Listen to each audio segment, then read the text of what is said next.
And that there is important perception too. You have to have a man who's confident, but you have to have a man who can also pull it off. Don't nobody want no nigga that look like the money that he has, even if he don't have no money. So I can understand you on that. But also another thing with that, with what you said about providing other things. Okay, you've heard of, okay, you lose one sense and the next sense is heightened, right? So a man with not the money that you desire, that's like a sense he's lost, which could make his other things that you need from him of higher value. He might treat your children, be concerned with your children, be concerned with the whole package. He might be concerned more with you, with your needs, emotionally, you know what I'm saying, physically and all of that, because he doesn't have this other striving factor. And men know what position that they're at, what they can provide, what they can't. And they know, if they're mature enough, that they need to double down on the other shit that they can provide until they can make up for what they don't. You just said something that was gold. If they are mature enough. You have to be mature enough to know that these, all them other categories you just mentioned, make me more valuable than the amount of money I make. And if you not a man who can be confident in that and know what value that is, can't no woman give you that. But you got to come in there knowing that. You got to come in there knowing that your ability to love me is going to be worth more than how much money you make, or your ability to make me feel comfortable when I'm anxious, or to comfort me when I done had a long day at work, or these kids getting on my goddamn nerves. If you don't know that that's valuable in yourself, I ain't got time to make you feel like that. And that's the problem. That is the problem, but it's a problem on both sides. I have a friend that is a housewife, and she believes that I'm supposed to be a housewife. If I have to work, I'm going to withhold sex and everything else, because if I got to be part of the man, then I'm not going to feel like that. So I asked her, okay, so what do you provide?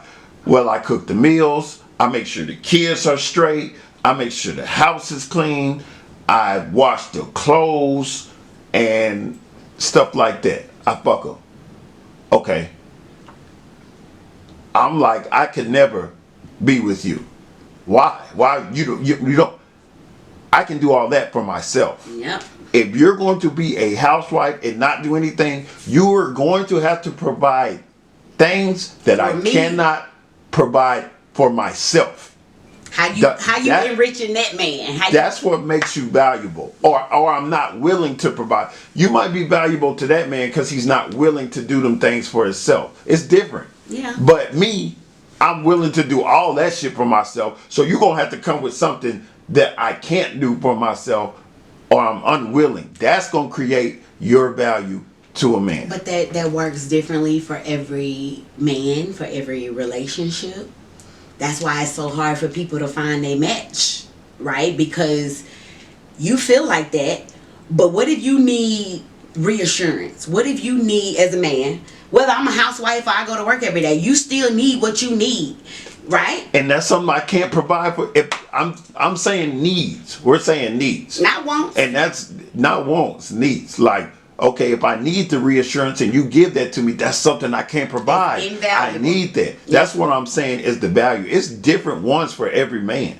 But knowing what you could provide that man can't provide for himself. Some men can't wash clothes, so they need that. Some men can't cook. They need that. So you have to figure, what does this man need that I provide that he is unwilling or unable to provide for himself? Some things are also hard to put into words. Like, you sitting here asking me, well, just say instead of talking to whoever you was talking to, you was talking to me. And my goal is to be somebody's housewife one day. I ain't lying. I'm going to put my degree on the kitchen wall, and I'm going to cook, and I'm going to clean, and I'm going to be everything he needs.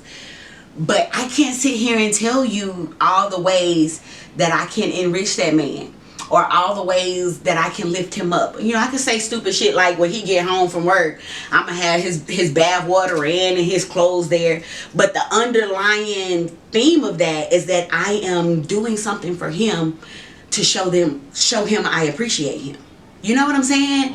But I wouldn't tell you like that. I would tell you that I run his bath water and set his clothes out and make sure, you know, and I have him a hot meal on the stove, or the whole debate of who eat first. I'm making my husband plate and I'm cooking him, but that's not really saying what that does for that man. You know what I'm saying? It's hard to verbalize that. You figure those things out. That's what like the dating or courting phase is. Yes, figure it out. Yeah. And I'm speaking on what works for me, and it probably has a lot to do with how I was raised. Yeah. For what works with my parents who have been married almost 50 years. My mom does. My dad can't cook shit. Ever? Barbecue. That's it. My mom provides, so he needs that. My mom provides that. Yeah. I've never seen my dad wash a pair of drawers. My mom provides that, but also she provides his emotional stuff. Yeah. You know what I'm saying? They're totally opposite people. My dad is an introvert like me. He's personable with people, but he's not gonna have you hang out at his house and be chilling and stuff like. My mom is very social, so my mom's gonna be social for the both of them. Yeah. Like if she needs to reach out to people or stuff like that, you know, kind of complete each other, and that's what I see that works for the best. Do you feel like, you said almost 50 years before my dad passed, my parents were married 30 something years.